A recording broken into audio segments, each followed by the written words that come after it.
Okay, good afternoon, everyone. As the Dunton Family Dean of the Moore McKim School of Business, it's my pleasure and it's my honor to welcome all of you here for the second Beyond Boundaries event. These Beyond Boundaries events were created to celebrate and embody the new mission that we have at the Moore McKim School of Business, which is we want to educate socially responsible business leaders of the world who are able to navigate, create, and work in a tech-enabled environment. To really embody that mission, because it's a new direction that we're sailing, and as a school we want to be visible in doing so, and we want to be visible in your lives as well, we decided to create these series. We had the first one in June with Grandmaster Chess Garry Kasparov, where we focused on leadership and AI in business. And today we have the pleasure and honor with Ravi, who will talk more later, to organize a second theme that we find important in our mission: business leaders of the world. Global influences in business and in how our leaders create value globally. Now, this does not only resonate with our mission, but also with our vision. As most of you hopefully still remember, we learn across borders to lead with impact. And especially for the students here, I think it's important to emphasize, and I would like to see this, is learning across borders means we can take different perspectives. We'll learn from an interdisciplinary approach. And if you can take those different perspectives, it doesn't matter what you do, but whatever you do, you will create an impact because you are part of that situation. You are aware of what's happening. And I think that's also critical, but also crucial to being a Northeastern University student. It's what sets us apart. So I'm extremely happy that Ravi took up this challenge to then focus on what does it mean in terms of being a business leader. We're educating all of you to be future business leaders in a global world, to have influence and being influenced by the world. And it's in those events where we can discuss this, and you'll see we have an amazing lineup that truly embodies the spirit of what our school stands for. So therefore, I want to extend a big special thank to everyone who made this event possible, our hardworking organizing team, Ravi, our esteemed guests, Devika Bulchandani and David Vidi. Your expertise, commitment, support will be a great contribution to the success of this event, I'm sure of that. And also important, thank you for all for being here, because without your participation, we wouldn't have an event. So I hope that this will be enjoyable to you, and let's make it a memorable and impactful event together. Thank you.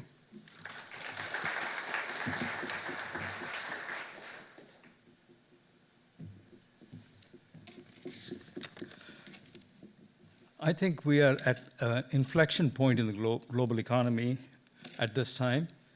As I think back to my own life, in my lifetime, the world's population increased by a factor of 3. There were 2.5 billion people when I was born. Now, I don't want to give my age, but today there are 8 billion people. It's more than 3 times. But going forward, in the next 50 years, we may see a 25% increase in the world's population. So this huge shift has influenced the rate at which the global economy is growing and is likely to grow in the future. And that's one of the fundamental shifts that I think we all need to be ready for. The other shift that's happening at the same time, it's not unrelated to the first shift, is a slowing of world growth. And the growth very much is driven by demographics, and if the demographics shift the other way, naturally the growth is going to slow. And with slowing growth, countries are becoming more protectionist. And after several decades, through most of my professional career, we saw countries opening up, becoming more open in terms of tariffs, in terms of openness to foreign direct investment, in terms of connecting with other parts of the world. And more countries jumped onto that bandwagon. We are now at a point we're starting to see maybe the pendulum swing a little bit back the other way. There's already signs of that having started to happen. And that, I think, creates enormous uncertainties for what the future might be like. The third shift is the geopolitical shift that I think we're all watching and reading about in the media all the time. We had, for the first 50 years of the post-war period, if you will, essentially we had a bipolar world. We had the Cold War and we had the Soviet Union versus the US. and the West as the two main blocs. The US is very much in the leadership role on the Western bloc. There was a clear leader, there was a clear concept of what was being attempted. And then after about 1990, with the fall of the Berlin Wall, we had what some people call a brief unipolar moment. For about 20 years, it looked as if the US was going to be the only real superpower, because Soviet Union had collapsed, Russia was in shambles, and China had not yet risen to become what it has become. Now we're entering a period which some people call the multipolar world, and it's going to be different from anything we've seen before. And part of that is, of course, the rise of the emerging markets. We've seen, the G7 became the G8 briefly when Russia was added to the G7, and now it's the G20. And all of the other countries that have joined the G20 are really emerging economies.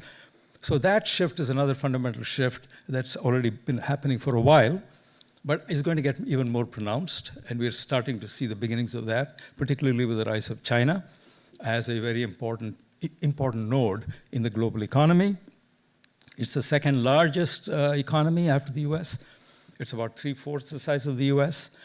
And in the last few years, we've seen the rivalry between the US and China is creating tensions and creating uncertainties about how the world is going to unfold. On top of all of this, and all of these three trends I see as basically tailwinds for growth and prosperity that are turning into somewhat of a headwind in some cases. The last trend is what David talked about, which is the first pillar of our mission, is the technology piece. Technology is a much more of a mixed blessing, with a lot of potential for doing good, but also will create its own challenges, particularly in terms of inequalities, which are already getting worse globally, will get even worse because of the trends in AI and so on.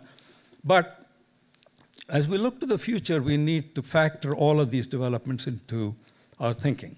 And that is the intent of the program for this afternoon. What does a global business look like in this future environment? What does good global leadership look like in this future environment? And so to explore that, we're going to start with a fireside chat with Devika Bulchandani, Global CEO of Ogilvy, and followed by a panel discussion led by my esteemed colleague, Ravi Sarathi. Where is Ravi? Oh, there you are. And Professor Enright, Professor Somuji, and Samina. Ah, there you are. Okay.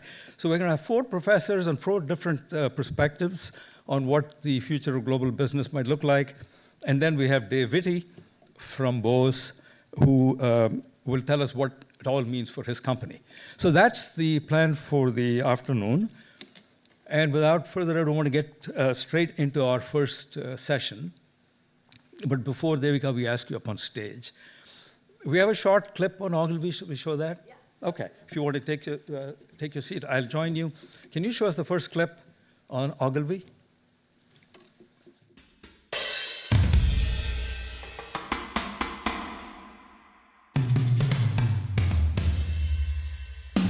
Party percolators.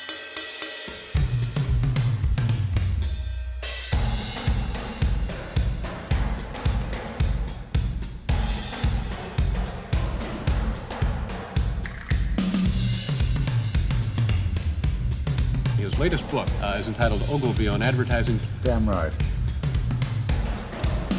We sell or else. Shop carefully. I know. Don't leave home without them. Now let's talk about big ideas.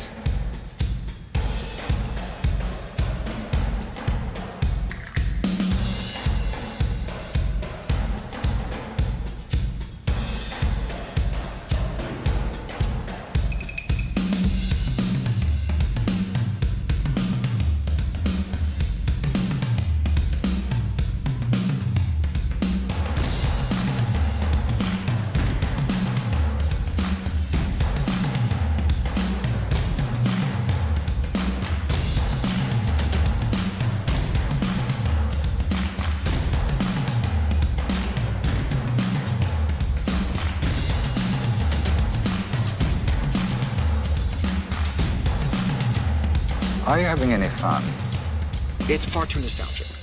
What do you think? It was pretty. Who's that guy? Is that me?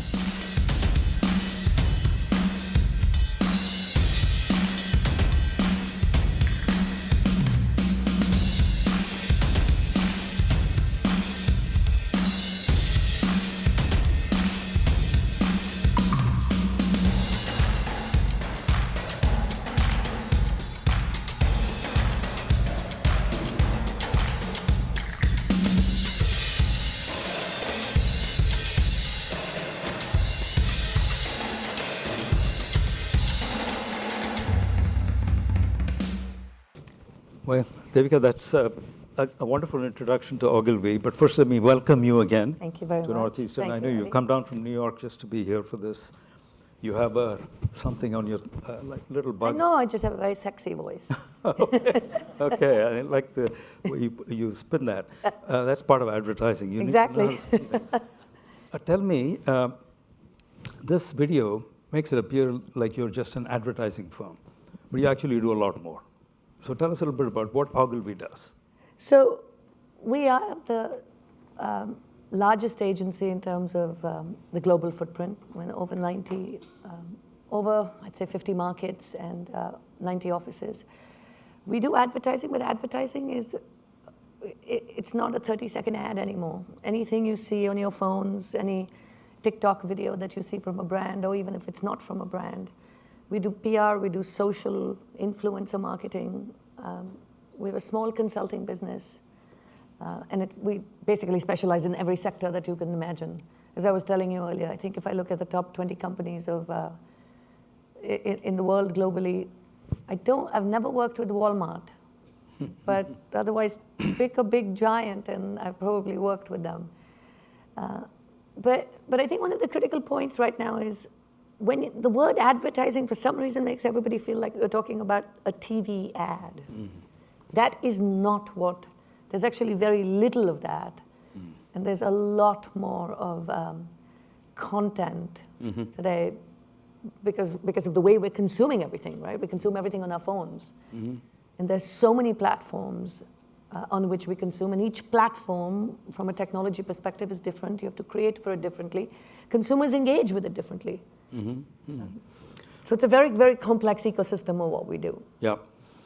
Yeah, I want to come to that in just a second, but you introduce Ogilvy. Can you introduce Devika too for us?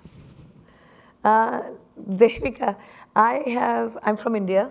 I grew up, I was born, raised in India, in a small town, actually born in Amritsar, and then went to boarding school in India. I've lived here in New York for 30 years now and just been in this industry. But I always say one of the things that people often ask me about, like, being a woman leader, and I always say, no, actually, I'm an Indian woman leader.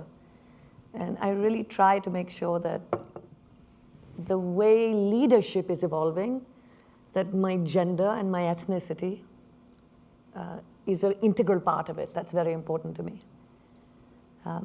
I was born in a very, very conservative Indian family, which I'm sure a bunch of you in the room may be able to identify with. And I always say, since I was a little girl, I knew I wanted to live in the US. And one of the reasons I wanted to live here is because I said, I want to go to bed tired. I don't know what I was thinking. I mean, it was clearly crazy when you were little. But I have two older brothers, a very patriarchal family. And I think I was 5 or 6 years old, and it was a joint family system, which is not uncommon in India at all. And I was about 5 or 6 years old, and I remember running out to the guard in the front yard and saying, I did it. And everybody was like, what did you do? I said, I figured it out. I can pee standing up. And my entire family, all my aunts and uncles were looking at me going, what is she saying? And really what I was saying is I didn't understand why my brothers could do everything and I couldn't. And in my simple mind at that point, I just thought that if I can learn that one skill, maybe I can do everything a boy can do.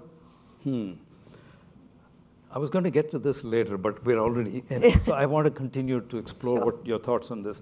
You've said somewhere, I think, that men fail forward, but women fail backwards. What did you mean by that? You know, when a man is failing and you have a conversation, The conversation typically is, what a risk taker, right? He was swinging for the fences, so it didn't work out, but ambitious. There's all this very positive energy towards failure. In sort of, when you look at it through the lens of the way men do it, and when a woman fails, it's like, yeah, she really didn't have the skills. We promoted her too early. We should have waited. And unfortunately, in my 30-year career in the US, I saw that in the beginning, and I see it today. That paradigm or that mindset hasn't shifted. And we need to be more aggressive, because all the data will say when it comes to gender or even race, we're not actually making the level of progress that we need to. Mm-hmm. So what explains your rapid progress up the ladder? Somebody, my son said to me the other day, he said, he said he was talking to one of his friends, and they said, oh my God, your mom really knows what she wants to do. And my son said, no, she has no idea what she wants to do. All she knows is what the task is right in front of her. And I think I just had this sort of mentality to say, I still have it.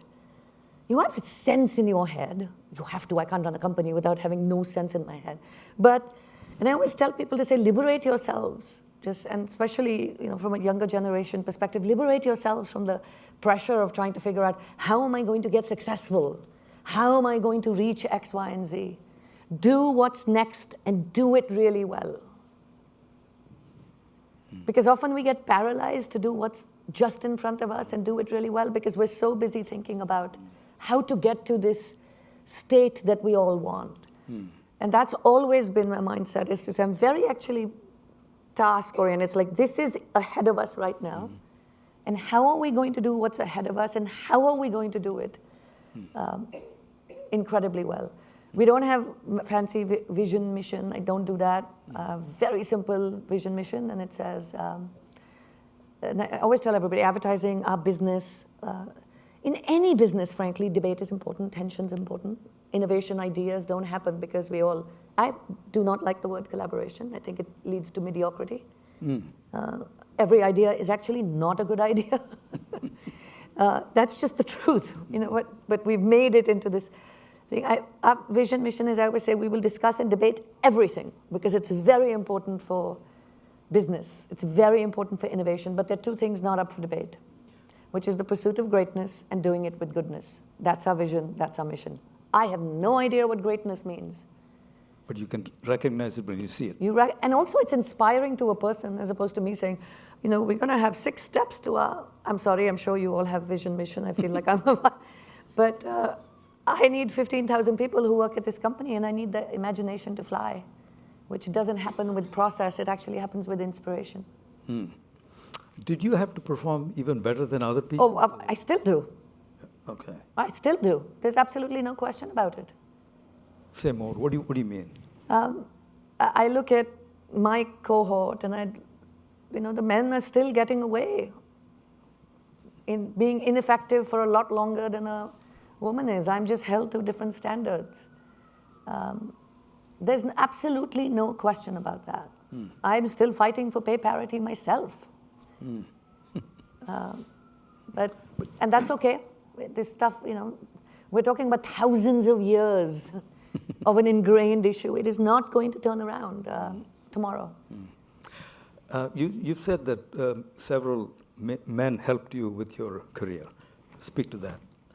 I've been extremely fortunate, because the people who gave me a seat at the table have always actually been men. There was Harris Diamond, one of my old bosses. He saw me in a meeting. I used to be a strategist in our industry, and the strategy path would never lead me to be a CEO. He came in, he was new, he came in, he called me into his office the next day, and he said, what do you want to do with your life? He's like a very sort of big personality from Brooklyn, and I said, what do I want to do with my life? There's sort of a weird existential question from somebody I don't really know, and I said, I don't know what you're talking about. He said, you shouldn't be a strategist, you should run something. So I looked at him and I said, okay, what? And he said, I don't know. So I said, okay, so now what? He said, nothing, go back, keep doing what you're doing, we'll figure it out. And then he just systematically made me run different things. And then ultimately the person who gave me the biggest seat at the table is Mark Reed, who is the CEO of the WPP. The way advertising works is there's many agencies and there's a holding company, which is the street-facing entity. So yeah, but who taught me leadership was a woman. Who was that? I actually call her my tormentor, not my mentor. But her name is Nina DeSessa. And she was a trailblazer. I mean, there's more women right now in our industry than when she was doing it. And she never, I watched her always, and she never, ever, you role model behavior, right? So if you see a man leading, you tend to lead like a man, but she never did that. So I actually could watch somebody to say, men can lead in a certain way, but we as women can lead in a different way. And that's okay. I don't have to emulate. I've already tried to emulate male behavior when I was 5, so I needed a different role model myself. I'm sure there'll be many questions from the audience on some of these topics. We will have time for Q&A, so please get your questions ready when we open it up. I want to get back to the business. Absolutely. Because the media industry has evolved over the years. And I know that it was at one time all print and then became radio, or print, then radio, then TV, and now social media and influencers. Tell us how it's changing, how that mix is changing, and where do you think it might be in 5 years or 10 years? So I would say 100% of our clients, their media mix has changed, and it's over 50% of it is digital media. So when you talk about, it's just anything that you're doing online, right? As opposed to linear TV, which is the old world. Print is sort of a dying medium. I don't know, does anybody actually open a newspaper on a Sunday morning?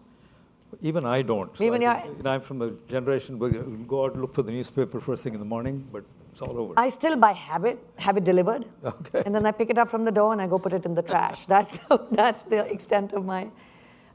so print is sort of a dying medium. Radio has changed. Everything has changed from being linear to being more programmatic is what we call it, right? So it's delivered to you when you need it, when you want it, based on data, based on targeting.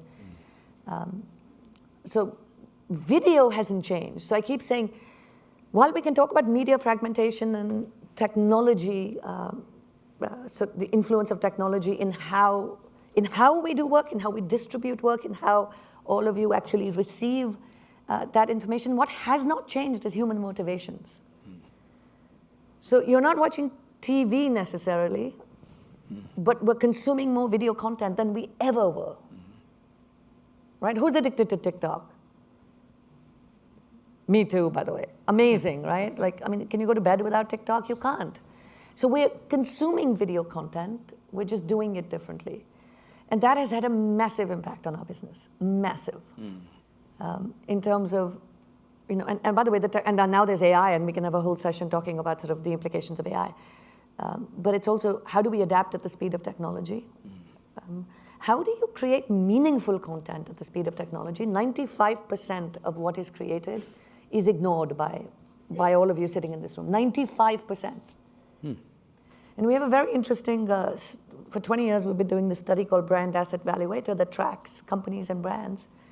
And I joke with our clients to say, I don't actually have to run the study, I can just tell you what the results are for you. And the result is lack of differentiation and heightened commoditization.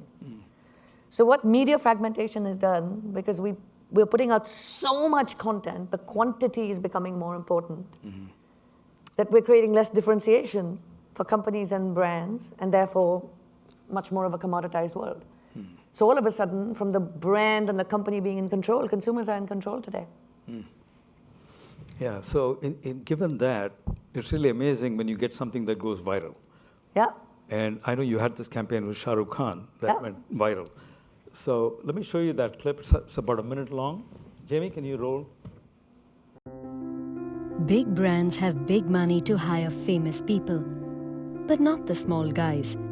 And they are the ones who are still hurting. Presenting Shah Rukh Khan, My Ad. Welcome, Shah Rukh Khan. He almost certainly has more devoted fans than any other movie star in the world. Biggest movie star in the world. Forbes have called him one of the biggest movie stars in the world.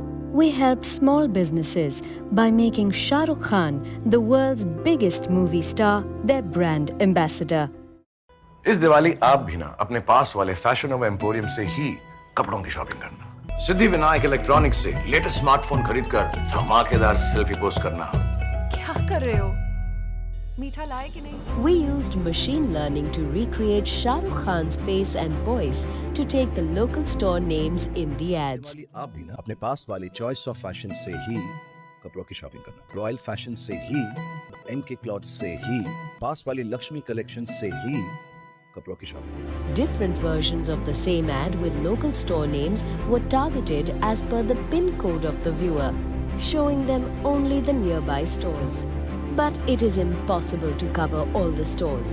So we gave the power to the people to create their own version of Shah Rukh Khan, My Ad. Any small business owner could promote their stores through their own social media networks like WhatsApp forwards and other social media pages. It is Shah Rukh Khan selling your store, man. If you're a small-time retailer or a merchant, what an amazing thing to have. Cadbury ad is an ad campaign that has gone viral. A new ad which stars Bollywood superstar Shah Rukh Khan is winning hearts all over social media. And what we are learning is that over 1 lakh local stores have already created their own ad with Shah Rukh as a brand ambassador. दुकानों के नाम बड़ी celebrations के Diwali add में शामिल हैं। सपने में भी नहीं सोचा था कि शाहरुख खान मेरे दुकान का ऐड करेगा। Shah Rukh Khan, My Ad. Okay, that's cool, isn't it? So anybody can go in and just put their name of their store and it will appear as if he's doing an ad for them. He's okay with that? Yeah. Cadbury's is okay with that? Absolutely. Cadbury's entire brand platform or their mission is generosity. So they do this every Diwali in India, which, by the way, is tomorrow. Happy right? Diwali. Happy Diwali. So they're absolutely okay with it. But if you look at that, was it an ad? Yes, it was. Did it use really cutting-edge technology? Yes. Did it use data targeting in a new way? Yes. Was it on social media? Yes. Was it one ad? No. So this is the kind of work that is happening in our industry right now. I don't know if any of you, I don't know if any of you, I'm just trying to think of like what might be relevant to you because that's an example from India. But the Super Bowl, right? Do you watch ads in the Super Bowl? Please tell me you do. It'll really break my heart if you say no. It's still the one sort of, guaranteed 125 million eyeballs in this country. Did anybody see the Michael Cera conspiracy theory? So we just did something with Michael Cera for CeraVe, which is another, and this was viral in India. That has become a global sensation. Where we just, with influencers and on social media, we created a conspiracy theory that CeraVe was actually owned by Michael Cera. Because we found on a Reddit thread that people were saying, does Michael Cera have anything to do with CeraVe? So we created this massive conspiracy during the Super Bowl that went really viral. Now, these are examples of using video assets and social media, but there's another way of going viral, which actually I did with one of my old clients here from Boston with State Street Global Advisors. Any of you familiar with the Fearless Girl downtown? She's a little girl, bronze girl. She faces the charging bull. I see a lot of nodding heads. Yeah. But I think that's it's one of the most famous, I don't know what to call it. It's a statue. It's not really advertising. And she's still there facing the stock exchange. So that went more viral than any of this did, but it's a bronze statue. But that's modern advertising, right? I can't really put it in a box. And I always say advertising today is about using bronze to innovate. Or in Colombia, we took, there's no clean water. So what we did in Colombia is we take a bottle, it has a cap. And we created a bottle cap that became a filter. So you put 2 bottles and you take dirty water and you turn it around. And it's a filter cap. So is that advertising?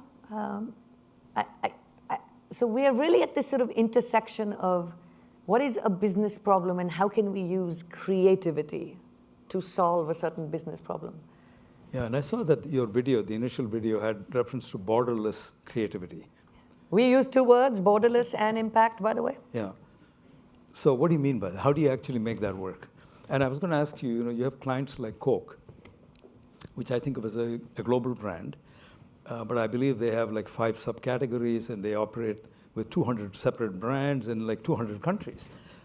How do you serve a client with such diversity with a central advertising agency or a marketing agency? The first thing you do is just make a deal with yourself that you're going to gray a lot faster. The way, Coke is a global company, and one of the reasons that they work with us is our global footprint. Because if you go to Kenya, to a local village, the local shopkeeper there will have Coca-Cola. So brands like that are looking for partners where our reach is as extensive with feet on the ground, because it's really important for us to be able to understand how Coca-Cola globally should look, feel the same. If I go to India, I need to have the same feeling I get from a Coke piece of communication that I do sitting in Boston, right? So it has to have that global consistency, but then it has to have the local relevance, because human beings don't live globally. They actually live in a community, they live in a local market, have local nuance, have cultural nuance, right? So that is, it's not an easy thing to do. Dove is another amazing example for us of where we've taken a global brand. And I don't know, any of you familiar with some of the content that Dove has put out with the campaign for real beauty, that women don't actually, there's an authenticity to it. In India, we execute that very differently, because Indian beauty norms are different to Western beauty norms, are different to Brazilian beauty norms or Chinese beauty norms.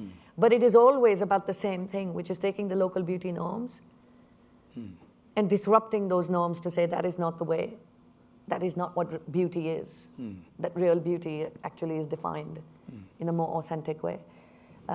So that's how we tend to do global and local. By the way, I make it sound, I'm thinking as I'm talking, I was like, it sounds so perfect. It's not. Yeah, it sounds easy too. It sounds easy, but it's absolutely not easy to do it. Because somebody has to look at what Brazil develops, India develops, somewhere centrally. And that's why we have global teams with these, Coca-Cola is our largest client. Unilever is one of our big clients as well. So we have global teams. So no piece of content can actually go out without global teams looking for consistency. But at the same time, media moves so fast today that something might happen in the world. This week, something happened in New York City. Timothée Chalamet had a lookalike contest. And one of our teams had an idea for our Verizon client. And if we don't do it in 3 days, that moment of the excitement is gone. So you also have to move so fast. And your clients are ready to move fast as well? Clients are moving extremely fast. Okay. Again, business is not perfect. Globality makes it even more complex. And scale, I always say, the co-pilot of scale is complexity. Right? If you want something really simple, it tends to be very small. Right. If you want something very big and to have impact and to scale and to be in multiple countries, it is going to be more complex. Right. That's life. Okay. I have one more question, then I'll open it up to questions from the audience. We have mic runners somewhere, right? Okay. So the last thing I want to ask you is about the role of emerging markets in your overall strategy. Because in the advertising, I keep saying advertising, but I don't know what else to call it. I don't know what to call it. But whatever you do, the US is still half the total business or total industry. So unlike some other industries in which the demand has shifted substantially to other parts of the world, it hasn't happened in your industry. So what is the role of the emerging markets in your strategy? And for something like the Shah Rukh Khan ad, does that have any value for what you do in other parts of the world? How does a country like India or China fit into your strategy? Our top market, I'm just trying to think like in terms of just hierarchy, top market, I'm not going to look at the US, but would be like an office perspective would be New York, second is London, third is China, fourth is the Middle East, fifth is India, sixth is Brazil. Okay. Right, so. Headcount. No, I'm talking about revenue. Revenues. I'm talking about revenues. Okay. So we actually have, but because we are outside, our specialty is our global footprint. Okay. Right, so we are unlike other agencies there. Post-COVID, what a lot of global agencies did is shrunk their footprint. Okay. We did not do that because for 75 years, it has been our superpower has been our global footprint. So you won't see the same kind of dynamics in other. Our US business is actually a third of our business, so we're actually under index. But our European business and our Asian business are over indexed compared to the size of the market. Okay. And I'm good with that because that is what makes us special. I mean, yes, I would love my US business to be double the size because I want everything to be double the size.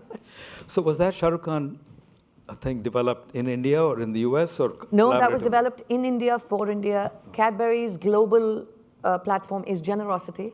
Okay. They execute it in India differently. They will execute it. Actually, our teams are in London right now trying to figure out how to do A version of pan-Europe this? for not a version of this, but how to take Generosity, which is what Cadbury stands for, Okay. and what do you do with it in Europe. So But that- can't you can do the same thing with a Brazilian star and a, you can absolutely do it, but if you don't do it right away, virality is one of those things. If something takes off, yeah. and then you try to replicate it Yeah. later, it seems, because there is a spirit of innovation I and see. newness and exciting, then it just becomes a Me Too, and it won't have the same disruptive power, won't have engagement from the audience to the level. I wish we could do that, Yeah. but there is a, Short we're life. constantly trying, yes. Very short life. Long life to Generosity Yeah. as a platform, Yeah. long life to Real Beauty. Yeah. Coke is real magic, so that's why there are these platforms, but Yeah. you have to be of the moment, in the moment, Okay. in the All right. market. Okay. All right. Terrific. Thank you. I think we've really got a sense of what you do and all of the challenges that you deal with. Any questions? Yeah, someone in front here. Could you get a mic? Hustle. Come on. Here, right. Right in front. Hello. Okay. Hi, Devika. Thank you so much for being here and just sharing your experiences.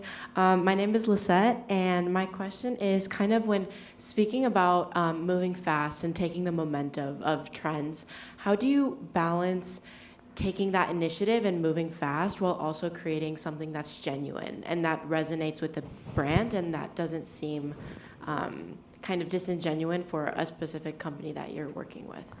I mean, you're asking sort of the trillion-dollar question in some ways. That the way to do it is by what we call these consistent platforms. Cadbury stands for Generosity. So whatever you do in the moment has to have some angle to it that seems authentic to Generosity because they've done it for years. Coca-Cola is about real magic, and Dove is about the campaign for real beauty. So we spend a lot of time making sure that they're global, timeless, and we call them in our industry platforms.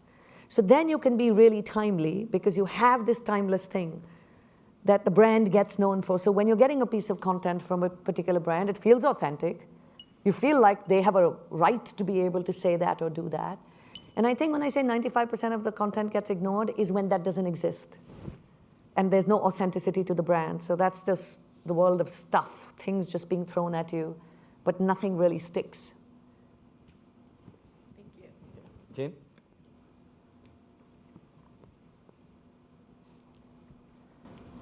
Hi, my name is Jane, and my question is what characteristics do you pick for the brands that you work with? We don't look at, I guess I'd be pretty clear to say we're not going to work with gun manufacturers. We don't work with, a few things. We do not work with a cigarette company. It is largely determined, I will say, by the employee base. Because it's not like we have a factory. Obviously, I need human imagination to do what we do.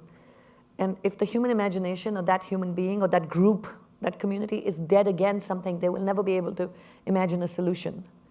So some things I think we're really consistent about from a global perspective because we're a global company. And other things we let local markets decide what that employee base feels comfortable and good with. It's never easy because in no cohort are you going to get 100% of people agreeing to go a certain way. But that's typically how we decide. On the flip side, I'll tell you, we are problem solvers. So we're not industry. We don't look at it through the lens of what is the industry or what do I want. We're problem solvers. So we actually want companies and businesses that have some problem to solve, that actually have something meaty that we can get our hands on that creativity can solve. I know you're going to talk about how a supply chain can solve something, but it's how can we, from a creative perspective, solve that? Yeah, in the back over there. Yes. Thank you so much for being here. So Damore McKim School of Business is at a very exciting inflection point itself, and we are also disrupting all sorts of things ourselves. How would you represent us? How would you represent us? Have you ever represented a higher ed institution? That's super interesting. That's a great question. I'd represent you the little that I know, and I guess I'd go to a Northeastern level as opposed to just the B school side of it. But I would represent Northeastern as thinkers and doers. I think your co-op program is, so it's the place that you come to think and do, not just like any other academic institution where you go really only to think. And I think that's a real, I was trying to push my son, by the way, to come here, and he didn't. I think that's a real unique thing, because I think you learn from doing a lot more than you learn simply in the classroom, and the combination of the two, I think is a massively powerful thing. Does that seem authentic? Was that an answer that you all felt was authentic? Yeah, Manfei? Yeah. Okay. Go ahead. You already have the mic. Yeah. Hello. Hi, Devika. So I'm an international graduate student from India. So listening to your story was really motivational. And so my question is, in this rapidly changing world, so for being a young professional, what kind of skills or qualities do you think is important to remain adaptable and resilient? You use the word yourself. You need to be adaptable, right? And you need to be supremely curious. And I say this to we've developed a new AI platform called Open, which is designed for marketing. It's based on an LLM, but we've trained this to do much more of the task orientation from a marketing perspective. And I tell everybody this to say, the biggest thing you need is to be curious and adaptable and to want to learn and to do, right? My advice to my son always is, and I said this in the beginning, he's always saying, well, I need to figure out, but mom, where do I want to end up? And I'm like, who the hell knows where we're all going to end? I don't know what's going to happen next week in the election. Who knows where we're going to end up? Right? So take what's ahead of you, learn that skill, whatever that is. You can have small skills, big skills, and just have an open mind. And the other thing is, I feel very sorry for all of you. You're all going to live till 110. That's what they say for your generation. And you're going to have 5 careers. Actually, I read something in the research that says 7 careers now. So just experiment. You don't have to solve for world hunger tomorrow morning. Experiment and do something. Did you guys listen to that speech? Do something. I think I answered your question very obtusely, but I hope that was helpful. But I think in some other interview you said you look for people who are interested and interesting. Yes. I thought it was a very nice way to sum it up. Yeah.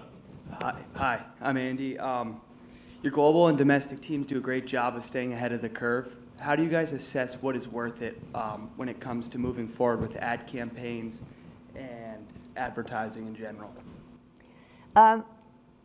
Some of it's gut. But there are lots of testing mechanisms.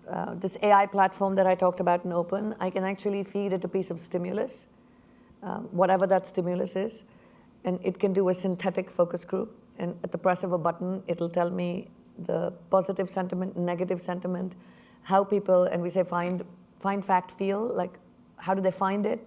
Give me some facts that they remembered from it, and how did they feel about it? But testing is an aid. You cannot predict that an innovation, a piece of content, you can't design for virality. It happens. You can hope for it and you can do the building blocks of it. So we have a lot of testing mechanisms, but again, we use them as a co-pilot of human judgment. Yeah, Madhuri? Hi. You talked a little bit about the masculine versus the feminine styles of leadership. I think it's quite a courageously distinct thing to say in today's world, but yet I completely agree with that being a prevalent factor. just from the perspective of human nature translating into our styles of leadership. And I would love for you to elaborate a little bit more on what you mean by feminine versus masculine leadership. So let's talk about the codes of the business world, right? There are some real codes like you cannot be emotional at work. Don't wear your emotions on your sleeve. I always go, who the hell wrote that? 100 years ago, a man. Because men are not emotional beings, which is okay. We are emotional beings. So we should bring our emotions to our jobs because that's who we are, right? Never cry in the office. Never, ever. Sign of weakness. Because men have been taught that crying is a sign of weakness. I think men should cry. By the way, my son cries a lot, which is amazing. I love it. Not every day, but I love it. Why? Why does the workplace think that you shouldn't cry in the workplace? Women tend to cry more. By the way, you know why we cry more? Because of those damn hormones. It's also physiologically something that we don't know how to control. Right? So, and that's what I mean to say feminine leadership is different to masculine leadership. And I think we need, if the workplace is changing, the codes need to change. So those are two tangible examples of it. But what I tend to do is I will look in a room and there was this, one of my colleagues, she's a woman, she worked for me for many years and I'm so happy she's coming back to work for me now in January. But she was having a really bad meeting and I could tell she was feeling, and she walked out of the meeting and she was running to the bathroom and I knew she wanted to go and cry. I knew she wanted to have a good old ball, right? Feels so good. And I caught her and I took her into my office. One of the things I have is my office does not have any doors and does not have a desk, and I will talk about that in a minute. And I got her team there and I said, Linz is having a really bad moment. She hates when I tell this story. Linz is having a really bad moment and she wants to cry. And she started crying and her team started crying because they were all exhausted. They had a really good cry. We laughed, they went out, life was great. Right? Then take the desk. Go to Google right now. Who has their phone? And you do office, and then you go to images. You're going to get a white man with his feet on his desk. Lots of those images. The desk is a symbol of power. I will sit behind the desk as a leader, and you sit on the other side. So I was like, I don't want a desk. I don't have a desk. I have only furniture where everybody sits at the same level. To me, those are symbols of how I want to lead as a woman versus the symbols that have been defined in the workplace. And by the way, there's no, like, I don't sit here and I go, oh my God, why does that exist? It exists because those are the people who were in, you always design something for yourselves. So it wasn't sinister or bad.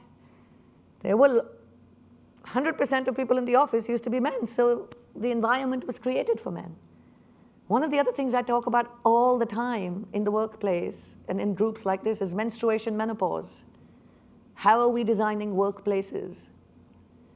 The first thing you got to do is talk about it.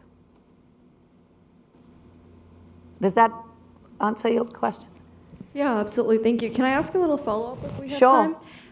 Do you think that there is such a thing as a leadership style and firm fit in terms of the people that are currently working at your firm and the direction in which you need your firm to head in, as well as the industry that it's in, and then the masculine versus feminine style of leadership that you choose? My style of leadership is what I would call servant leadership. And it's really important to understand, like when I say how I grew up constantly needing, be the best daughter, very Indian codes. I was never Devika. Everybody calls me Dev here, by the way. I was never that, right? I was a daughter, an older sister to my younger sister, but a younger sister to my older brother. So and by the way, for any of you who are Indian here, you'll understand it. Every one of those relationships has a different code, has different symbols, has a different way of behaving, and I resented that. I always say, I didn't come to the US for a better life. I come from a very decent family of means in India, but there was the burden of privilege. I wanted to break out and I wanted to be me.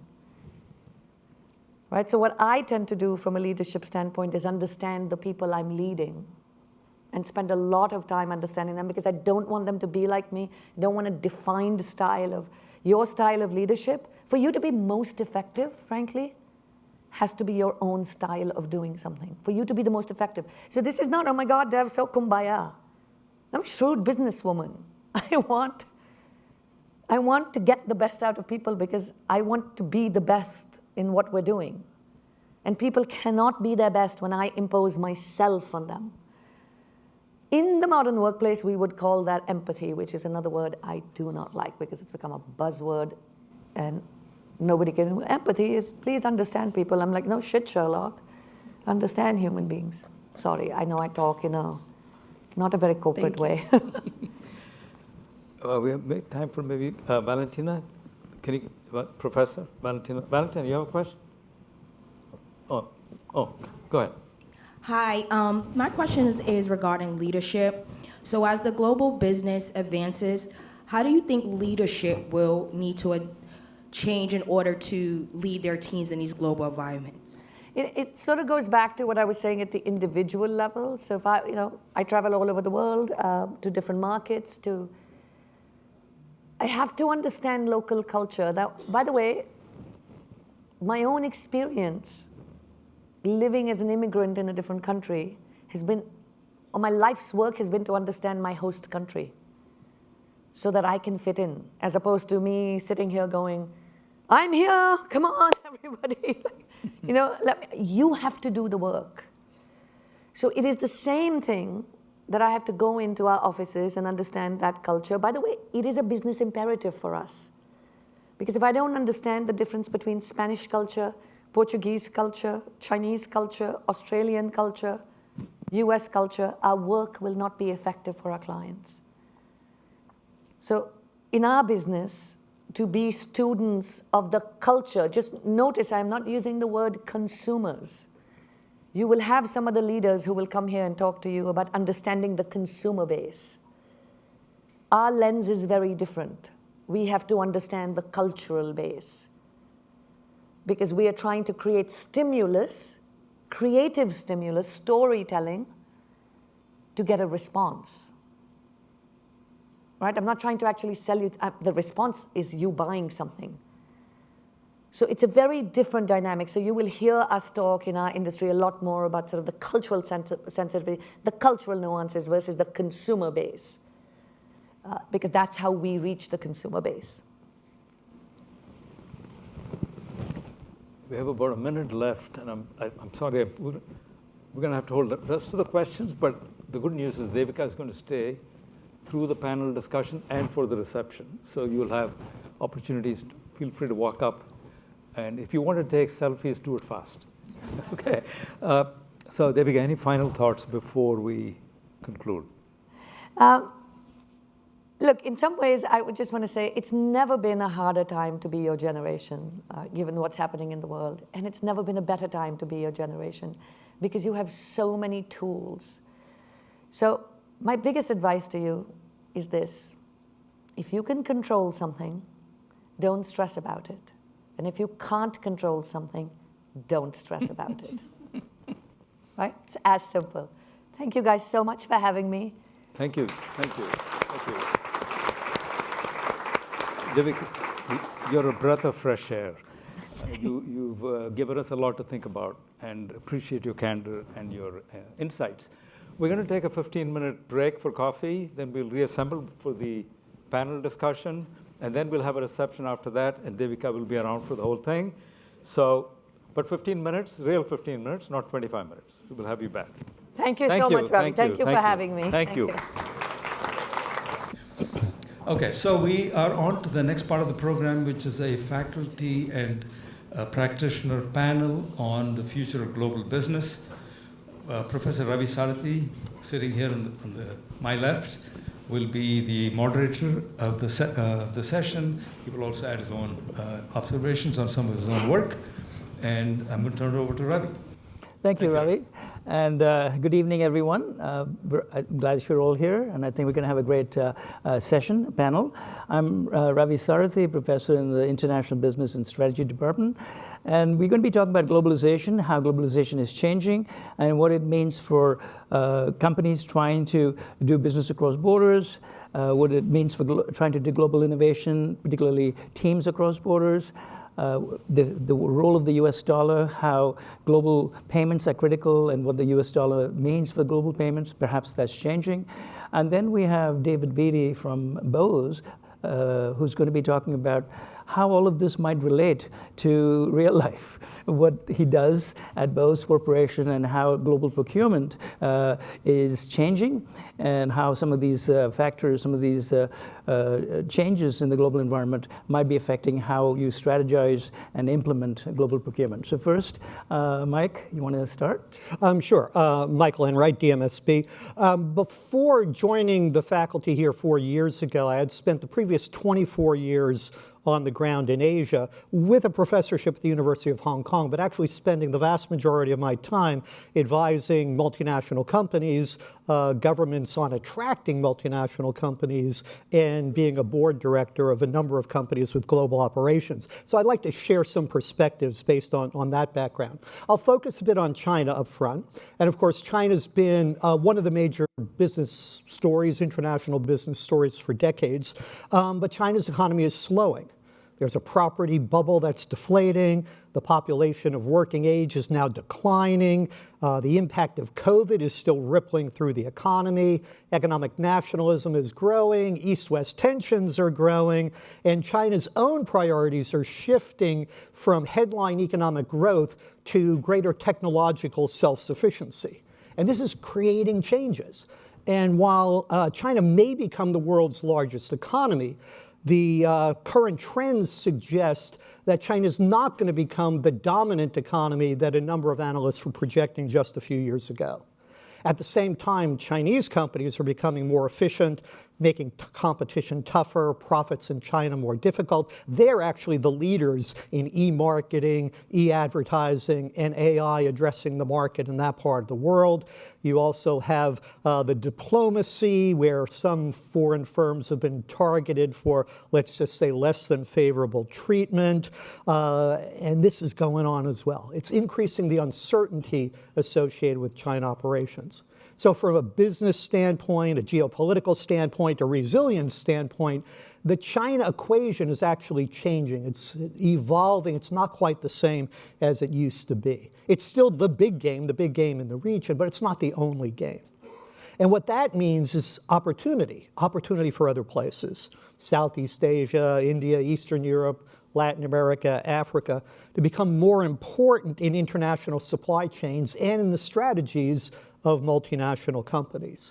Some of the opportunities are absorbing some of the activities, production activities coming out of China, some that seek low wages, some that seek resilience, and some that want a friend shore to make sure they're in a politically favorable environment if we see the world economy starting to bifurcate and decouple.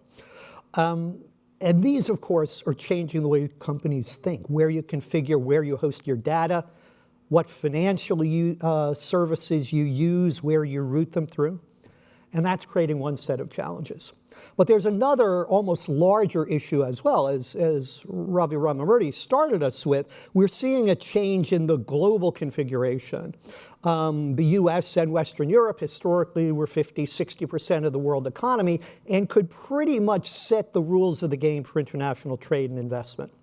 If the projections that my group is doing come true, we'll actually see both US and China having about 22–23% of the world economy. You'll see Western Europe at about 12%, other westernized economies, Japan, Australia, et cetera, about 10%, India 10% and growing, rest of the world around 20-something%. And that's almost the definition of the multipolar world that, again, Ravi started us with. And we don't know what that world is going to look like. We don't know if we're going to have a unified investment and trade regime under a rules-based system, or a fragmented, chaotic might makes right system. US and China will be the most important players, but it's actually the decisions of the EU, India, and some of the other countries that may actually tip the balance one way or another. So for firms, that means on top of the complexity introduced by AI, sustainability issues, and the usual competitive technological and workforce challenges, it means they have to add these other dimensions as they rethink their international configurations, their supply chains, and also their relations with stakeholders both in their home markets and in their foreign markets. And as doubts about the wisdom of globalization grow, they're going to have to up their game in terms of making their case, showing the value that they are creating for their home and host environments. And our research suggests that firms are actually really bad at that.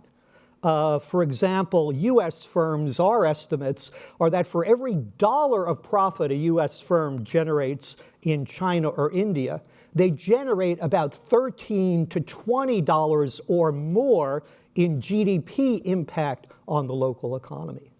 And very few companies understand how to do that analysis and how to communicate that out. It was a startling number for all that we presented it to, including senior officials in the Chinese government, the US government, and the US firms themselves. And we're actually helping a number of firms do that estimate to prove their worth to their environments. So the world that I see is one where the economic, geopolitical, and governance features of the whole international economy are changing. The added complexity may be great for us researchers and consultants, but my apologies to our guests, it's a much tougher environment for you. Thank you. Thank you. Samina, you want to talk a little bit about global R&D innovation? Sure. Hi, everyone. I'm Samina Karim. I'm the Group Chair for Entrepreneurship and Innovation, and my area is competitive and corporate strategy with the focus on acquisitions and alliances. So Michael got us off to a great start talking about the changing landscape, and I want to highlight how these shifts really are going to affect businesses, I think, in two significant ways. The first is simply the relevance of global markets, and so businesses can't afford to ignore competition in many of these other countries that are becoming highly active. And at the same time, they can't afford to not capture market share in the emerging economies. On the competition front, I want to highlight that, for example, we see countries like China that used to be a leading player not only in industries such as garments or in common electronics, but we see that they're now very forward-looking, and they're market leaders in markets such as solar panels and rechargeable batteries. China now is the largest producer of solar panels with 80% market share. And so as the world continues to move towards harnessing sustainable energy sources, we know that countries certainly don't want to be dependent on other nations, and so want to support the rise of their own domestic industries that can compete in the global landscape. And so this ties back a little to what Ravi mentioned about some protectionism kind of tendencies that I expect that we'll see more of in the coming years. And just as countries and their domestic firms can't ignore competition from other markets for the products and services they create, they also need to be active players in these markets to capture market share. So for example, if you're a firm in the luxury goods market and you've been focusing on Western Europe and the US, it would be awry if you didn't focus on South Korea. That is one of the fastest growing markets for luxury goods. So it's a global marketplace out there. Not only are you facing the competition from those markets, but you're also facing market share that you want to capture in those markets. The second way that I think this changing landscape is going to affect businesses is how they get work done. And specifically what I'm talking about here is the use of acquisitions and alliances as a mechanism strategically to be more competitive and innovative. And so whereas firms once sought alliance partners or acquisition targets in various parts of the world, now with some deteriorating relationships between NATO-based countries and countries like China and Russia, this is going to have an immediate impact on interorganizational relationships. So if firms face greater uncertainty and risk due to these political tensions, then we can expect less foreign direct investment in certain parts of the world and countries potentially blocking cross-border acquisitions. We're already starting to see it here in the US when they're looking at acquisitions that are coming from firms that are in China or based in Russia. So I expect, and based on my research, that if there's a drop in acquisition activity globally, especially in certain regions, then firms are more likely to face a greater reliance on alliances. And alliances raise a whole other set of issues for businesses and managers because they have to be cautious about avoiding things like adverse selection of partners, and specifically holdup by partners where they might be then faced with bottlenecks in how they do their activities and their global operations. So I'll close with this. We were asked today by Ravi to address whether global business is more or less important than ever before. Personally, I'll reiterate that I think it's more important than ever. However, due to political shifts, that firms are facing now more constraints on where and how to compete. They may also face fewer choices in the partnerships that they once were able to do in certain parts of the world, and maybe other partnerships in other emerging markets, such as Brazil, India, Eastern Europe, are going to be even more important because of the limited set of partnerships that they can now pursue. Thank you, Samina. My name is Fabrice Chomody. I'm part of the finance group here at DMSB. My research focuses on international finance, asset pricing, and market microstructure issues. And I would like to pick up on the last point that Samina has mentioned. So if you think about mergers and acquisitions, you also have to think about funding markets. Now, what's really prevalent here is that if you look at the amount of debt that is outstanding and issued by foreign countries in foreign currencies, it's really the US dollar that stands out. It's around $11.5 trillion in terms of total amount, and roughly 60% of that is issued in US dollars. So the US dollar has this dominant role in our global monetary and financial system, not only when it comes to this funding market, which is important when you think about mergers and acquisitions, but the dollar takes a similarly dominant role in other areas as well. You could think about, for instance, real trade, financial trade, but even the currency market itself. Now, it's important to bear in mind that this hasn't been always the case. So if we go back a little bit in history, essentially pre-World War I, you will notice that the pound sterling has played a similar dominant role in the monetary and policy financial system of that time. Now, the question is, okay, why did it shift from the pound sterling back then to the US dollar essentially after World War II and with the establishing of the Bretton Woods system? And the key here is that we had two large shocks during that time period. We had World War I, we had World War II. After World War II, the UK had lost a lot of its economic power. Many of the former colonies became independent, and all of that had an impact on the role of the pound sterling. Now, looking a bit more forward, do we see any alternatives to the US dollar? There's two other currencies that immediately come to our mind. One of them is the euro. The European economy is smaller than the US economy, but it is very well developed. It has a large financial sector if you think about London, Frankfurt, Zurich, and other places in Europe.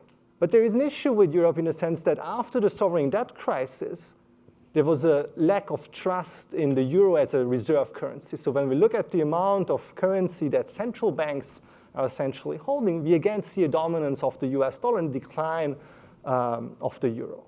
So what's the other alternative? Well, we could look at developing economies, and in particular, we could look at China. The tricky part there is that precisely the policies that are fostering the Chinese economy, that are bolstering it, that are protecting it from essentially spillover effects from US monetary policy, for instance, speaking about capital controls, are also the ones that are preventing it from becoming a real contestant of the US dollar as a dominant currency. In particular, some of my own research is showing that what you need in order to have a shift from equilibrium, so from this dollar-denominated equilibrium to, say, a euro or renminbi-denominated equilibrium, is a large shock. Now, large shock doesn't have to be always negative. It can also be something innovative related to technology. And this is where I would like to hand over to Ravi, because he's going to give us some insights about cryptocurrencies. Thank you. I think the interesting question about global reserves and the role of the US dollar is that It's not just that it's the most prevalent currency. Last week the BRICS had a meeting and they thought about trying to come up with an alternative to the US dollar. But the heart of it is nobody wants somebody else's currency. China would like the yuan to be the global reserve currency, and so would India, and so would Brazil. So what's been happening is a kind of alternative movement, saying we don't really need governments to try to create currencies to manage global payments. Instead, let's create an alternative set of currencies, which are really digital currencies. You all heard of Bitcoin? Bitcoin's been around for about 14 years, since 2009.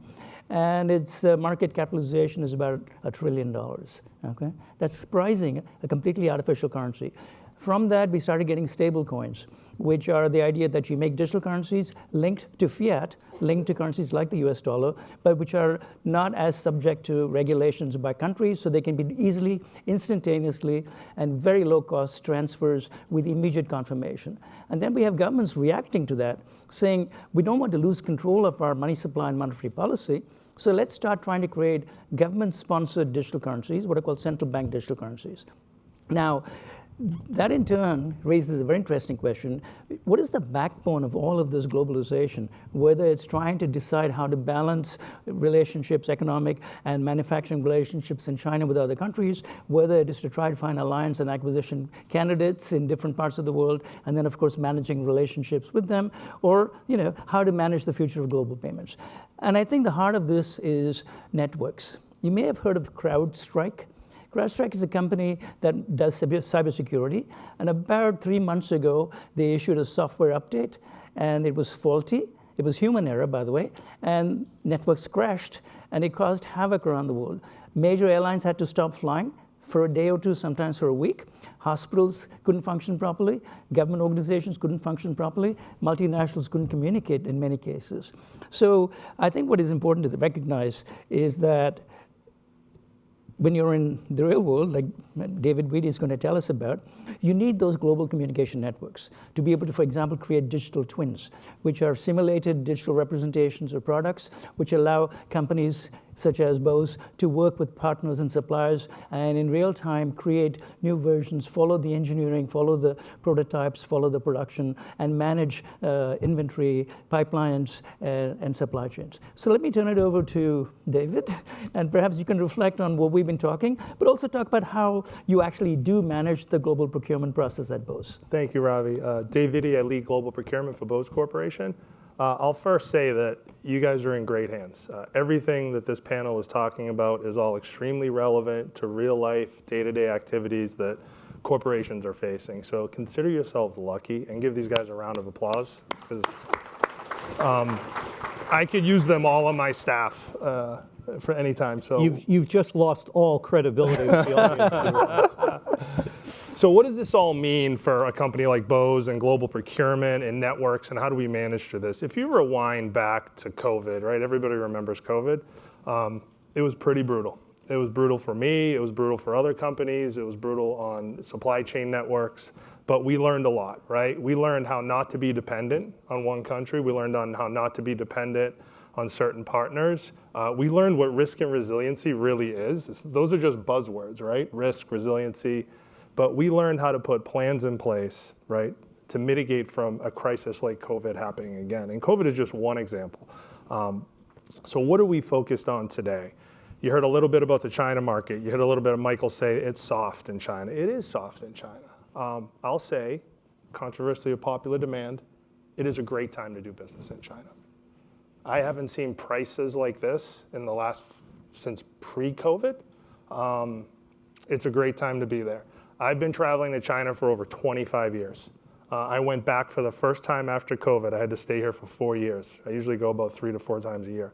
My first trip after COVID, I was extremely impressed with all the infrastructure investments they've made, the cleanliness of the cities, the talent, right? They were very busy during COVID. They were investing in automation. They were investing in AI. Their universities are far superior than some Southeast Asian countries, believe it or not. Right?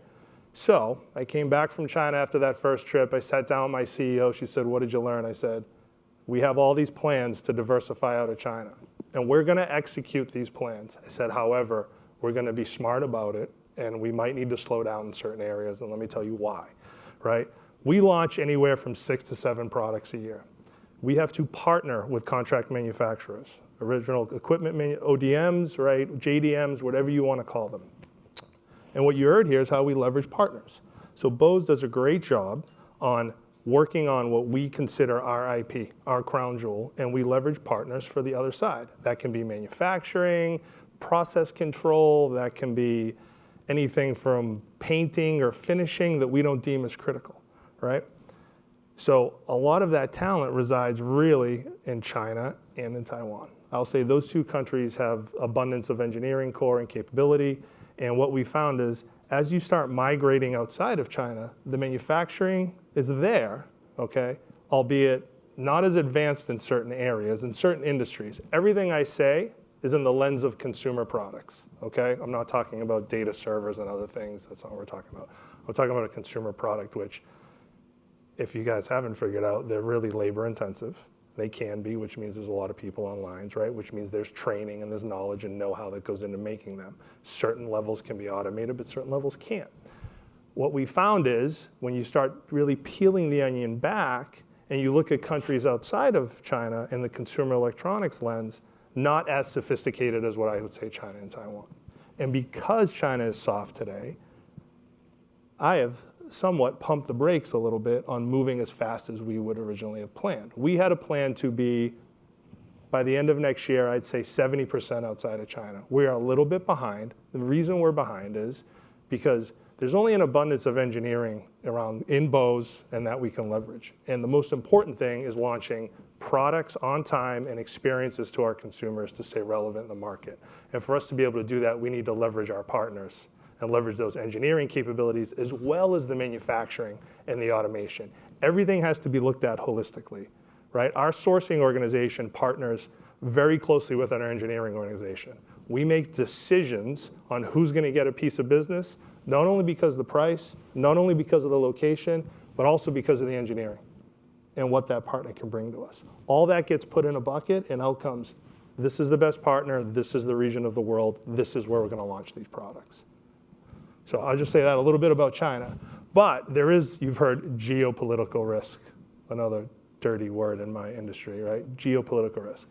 You've heard probably about China and Taiwan tensions. How many have heard about semiconductor crisis? Yeah, my Bose folks should be raising their hands, definitely. That is another big risk. And the other piece of risk and resiliency is you can create a supply chain as risk and resilient as you want. It comes at a cost. Risk and resiliency is not free. You heard a little bit about digital twins. You heard a little bit about how do you move away from those geopolitical tension countries and put them in other countries, right? There's all certain things you can do, but you have to do it calculated, right? And you have to be smart about it. I'll just take an example for semiconductors. TSMC in Taiwan control about 80 to 90% of the world's semiconductor market. If China invades Taiwan, there is nothing Dave Vitti or Bose is gonna do about it.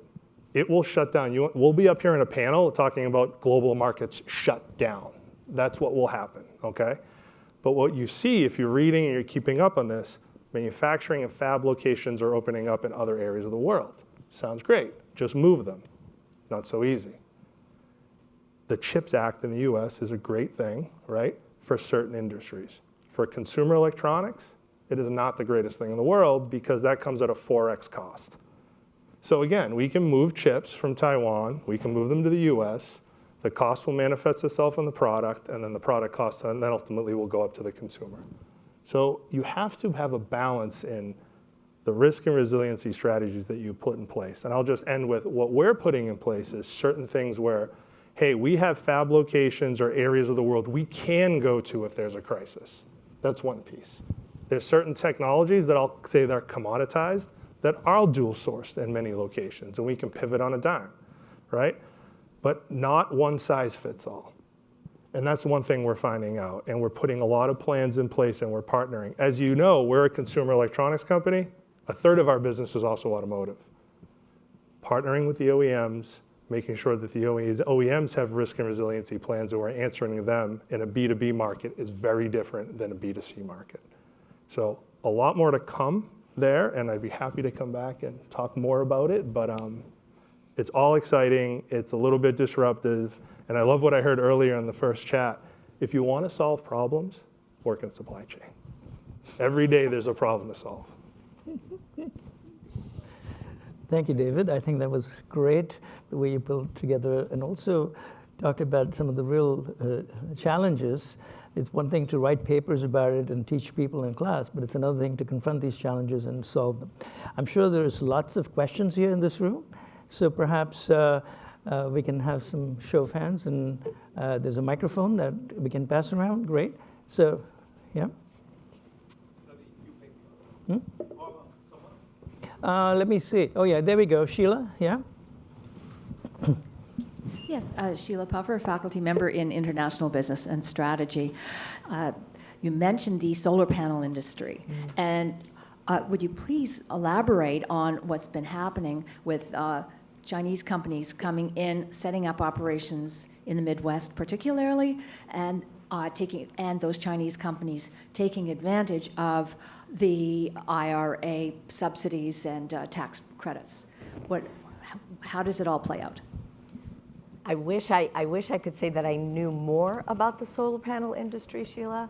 But I think the key point that I was trying to make is that when you have a country, a nation that has 80% market share, similar to what David was talking about the semiconductor industry, that every country really should be concerned about becoming dependent on one country that has, I won't say monopolistic rights, but a lot of market control. And so here then we would think that hopefully countries and their institutions are aware of providing incentives for growing these domestic industries within country instead. So for example, we know within the US First Solar is one of our largest firms that is in the solar panel industry.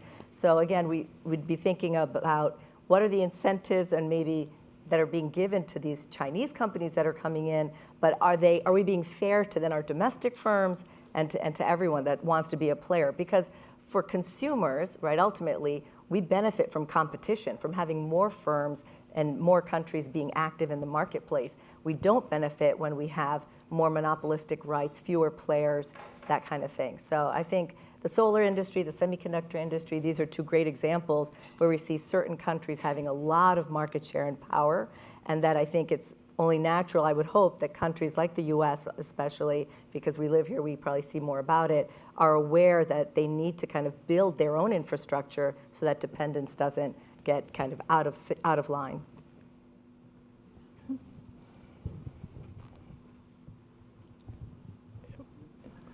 Hi, my question is to Fabricius. So what I wanted to ask is recently the BRICS has introduced a new form of currency, which is basically again in the BRICS nations, which is again like to reduce reliance on the dollar as a global currency. So how do you see that as like a future competition against the dollar, or how do you see the global market currencies evolving in terms of that? Yes, very excellent question. I think one important feature to be borne in mind is scale and scalability. So when you are launching a new currency, you want to make sure that it has at least three important features. One, it should serve as a medium of exchange.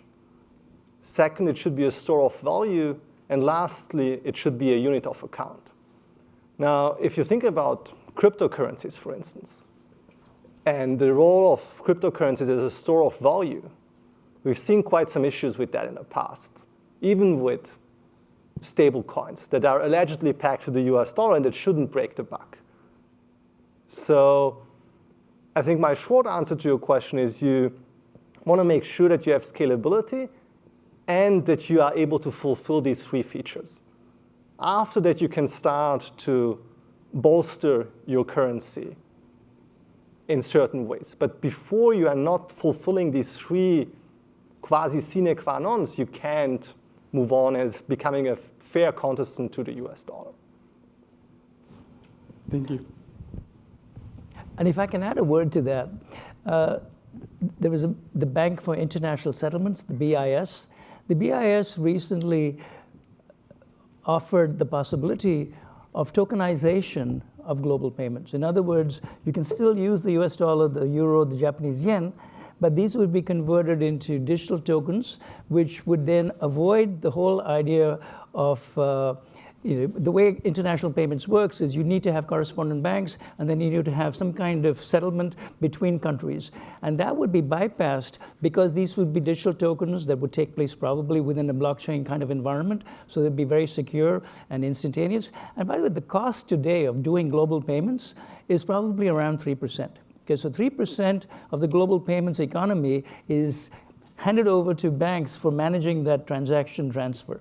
So that's why the BIS is so interested. They would rather have the idea of a digital currency available to governments and therefore to corporations, and thus reduce the power of the parallel monetary system developing. And by the way, as far as Bitcoin goes, it was at zero at one point. Today, it's worth somewhere between $60,000 to $70,000. So long term, it's been an incredible store of value. Though in the short term, of course, the fluctuations make it impossible for any company to say, I'm going to price in Bitcoin. Because if you do, then you'd have to hedge, and that adds a cost, et cetera, et cetera. But my short answer is, I don't think digital payments are going to go away. They're very efficient and very cost effective. And so there's likely to be evolution of the technology, but I don't know if it's going to be a private sector solution such as a Bitcoin or a stable coin, or if it's going to be a government-sponsored a solution with tokenization of fiat currencies. Sonia Roland, I'm a faculty at the law school here. I want to come back to the risk and resiliency issues and supply chain issues. And here I'm thinking of climate-related resiliency. And it seems to me there's kind of a push and pull into different directions, right? We know enhanced climate crisis impose additional costs, right, on supply chains, and they create risk, and they make insurance more costly or even impossible. At the same time, we have this AI revolution that is a massive energy guzzler. And so long as we haven't figured out how to produce energy in a climate-friendly way, then how do we deal with those sort of conflicting business requirements, really? Because you have to have both, right? Stable supply chains, but also AI, access to AI. Sure, I'll start, and then you can jump in. So no, it's a real, I like how you described it, it's a real push and pull, right? I think climate change and sustainability is taking a forefront, and AI is slowly, like, really fast right behind it.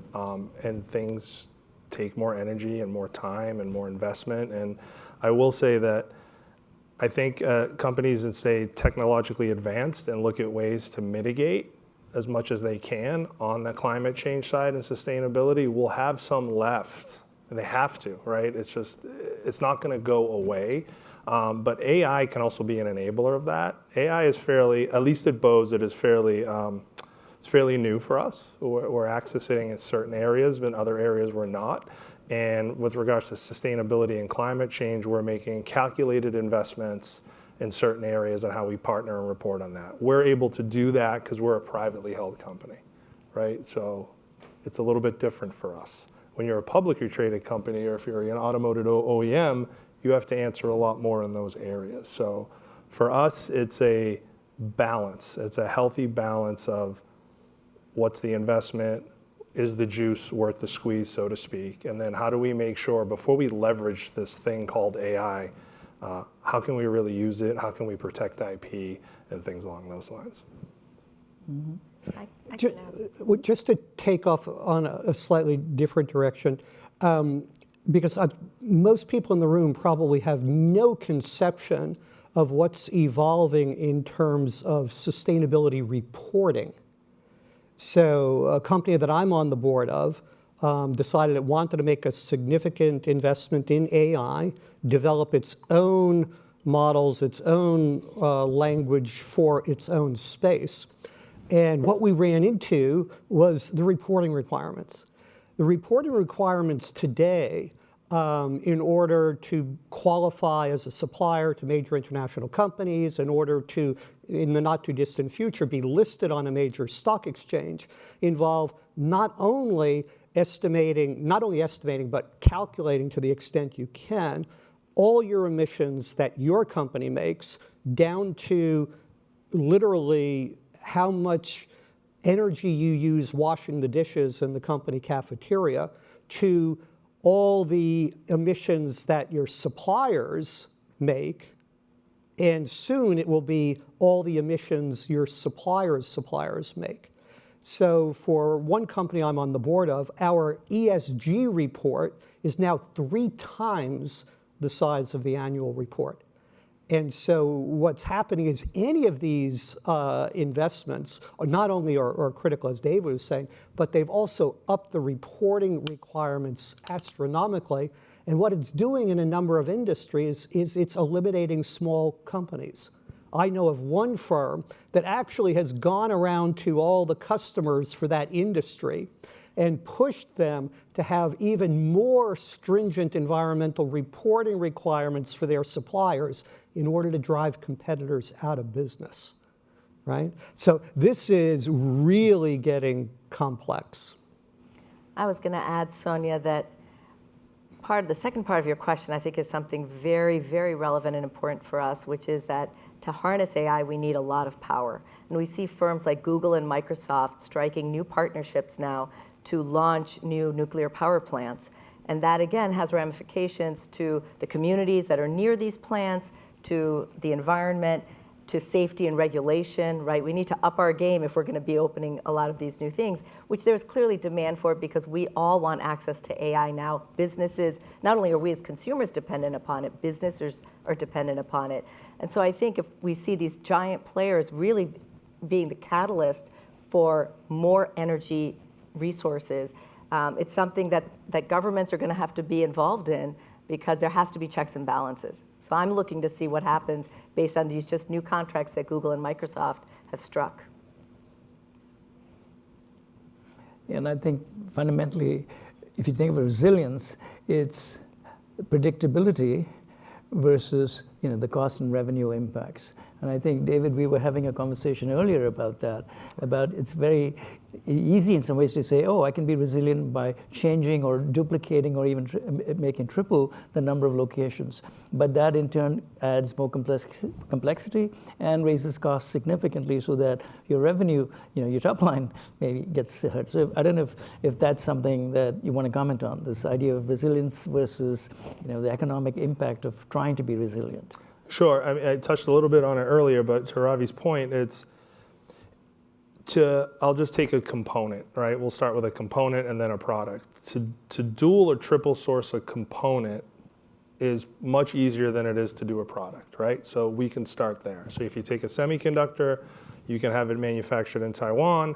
You can also have a fab that will manufacture that in, say, Japan, okay? So you have a pretty resilient process, right? Those two. However, to get that part qualified in Japan takes at least 8 months. That takes engineering work to do that, right? That's cost, that's opportunity cost of engineers who could be working on the next greatest tech or the next greatest product, right? So these are the decisions you have to make. Conversely, to dual source a product is equally as hard, if not harder, right? Depending on the region you want to do it. You set up a manufacturing line, you launch a product.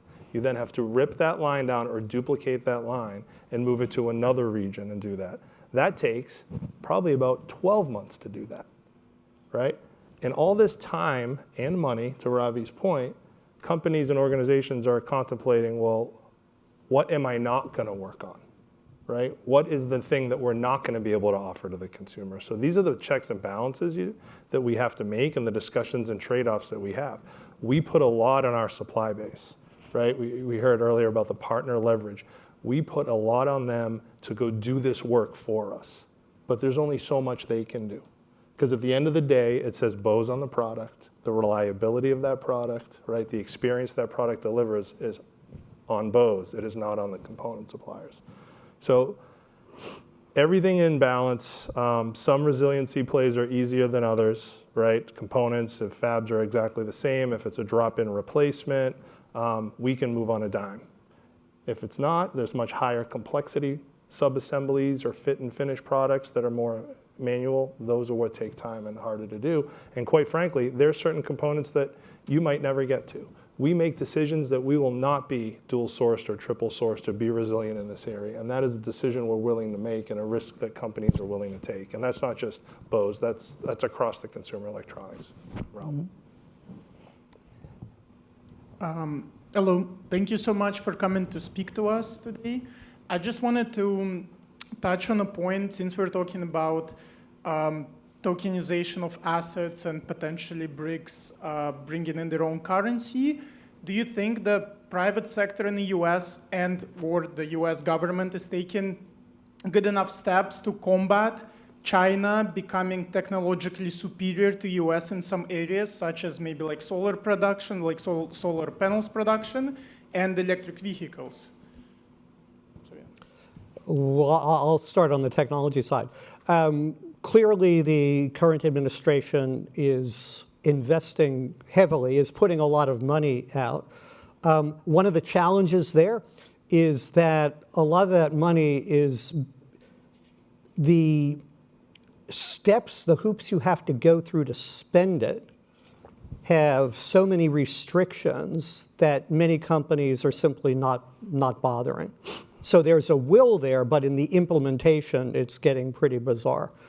In terms of what's moving in China, AI, certainly facial recognition, China's way ahead of the US. In terms of implementing EVs, China's way ahead of the US. Tesla is probably still the technology leader, but the ability to produce large volume, low cost, China is by far ahead. In terms of use of e-marketing, influencers, China is way ahead, not even close. Companies like P&G in the US, they have to send people to China now to learn how to do that stuff in the world's most advanced market for it, and then bring them back to the US. So some of it is out of our control. China's 14th five-year plan is a very clear move away from headline economic growth as a main objective. And the main objective, full stop, is first technological self-sufficiency and then technological superiority. The Made in China 2025 program, announced in 2015, had 10 major technology areas where under, and with state support and under state guidance, China listed targets first for dominating the domestic market and then dominating the international market. They've backed away from those words because that's like not a good thing under WTO.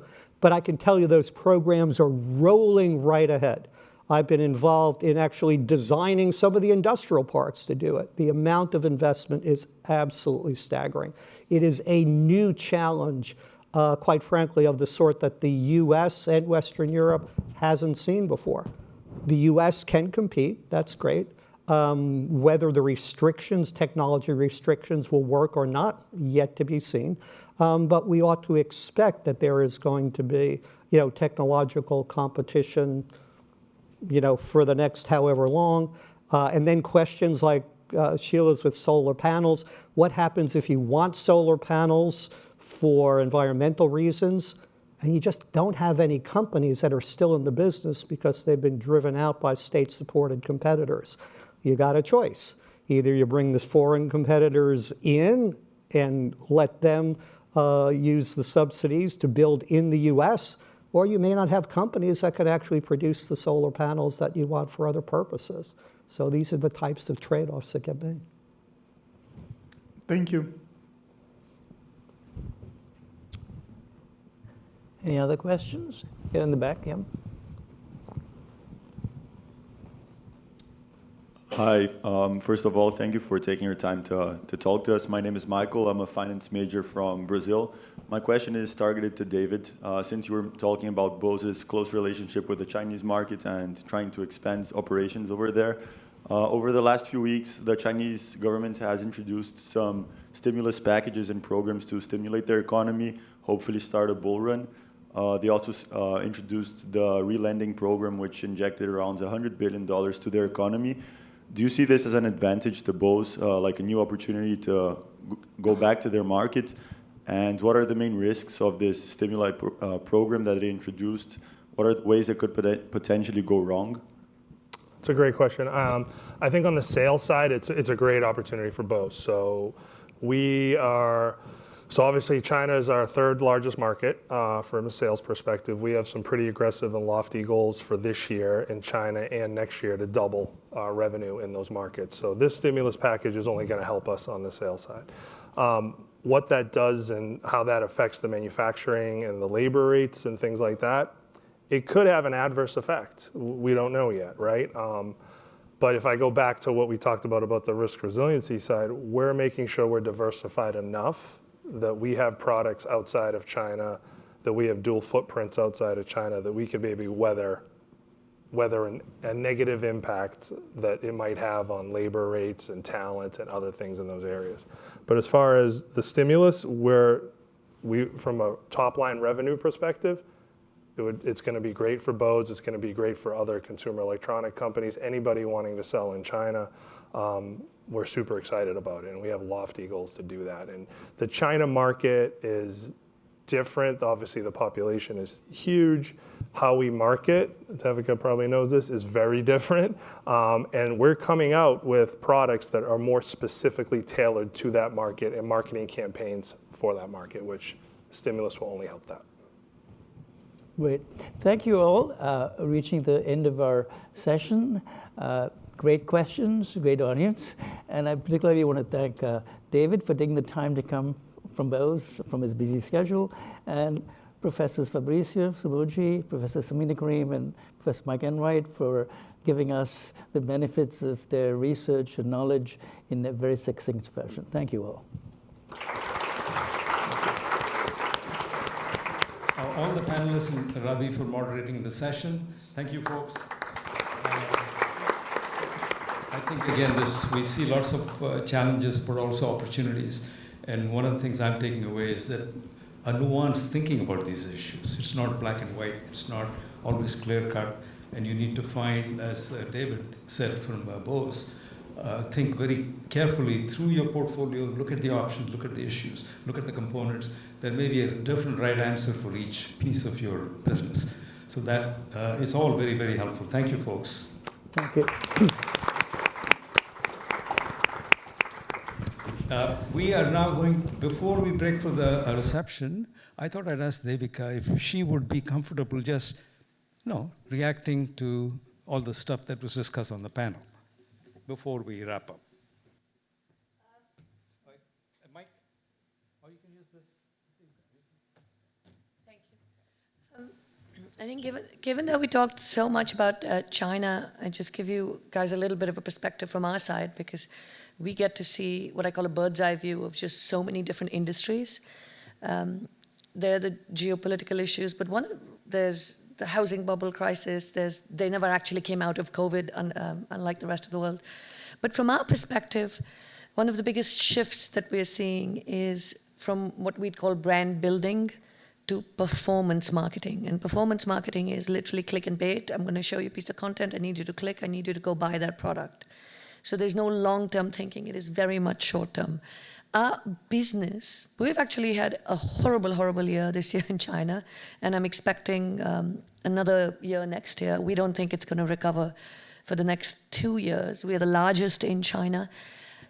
We're reshaping our entire business, right? So we are big in Shanghai. We're big in Beijing. We're actually looking at, as the nature of the business changes, how do we get to tier 2 cities, and how do we start nearshoring? So we can be efficient in delivering what we need at a commercial value that actually makes sense for us. The second thing we're finding is all our multinational clients are having the same problem. So it was really interesting to hear you, David, talk about Bose, and you're really optimistic. Most of my clients are not, right? Because they're really seeing sort of much more localization, a sense of local brands, and this protectionism that you were talking about, Ravi, which is really important. Then I look at TikTok. Where did it come from? China. So, just as we're thinking about new media platforms, they don't use a lot of the platforms that the rest of the world uses, but then they have created possibly the most important, relevant platform for your generation. right? And what are the dynamics of that platform? Any media platform you look at today is all about data collection. That's all it is. So every time you watch something, every time you're doing something, somebody's collecting data on you so that they can serve you a new piece of content and then be able to click on something and get you to buy. So now when you think about it, just from, like our perspective, you're going, how much data does TikTok have for the whole world? That is a superpower in itself. And that's why there's been so much debate, again, in the last 3 years about whether the US was going to ban TikTok or not going to ban TikTok. So I'd say similar issues, relevant more to our industry from a China perspective. But it's been challenging. It's really been challenging. And we've seen our business erode, I'd say 40% in post-COVID years. And before that, for 20 years, we had seen nothing but double-digit growth. So the dynamic has really changed. It is becoming much more of a local economy than it is a multinational economy. I don't know, any other? No, thank you. Thank you. Thank you. That was a bit of cold calling there. Thank you. Appreciate your sharing your thoughts. I want to thank all the people who made this afternoon possible, starting with Devika, a rock star speaker. We had a fantastic session with you. Thank you again.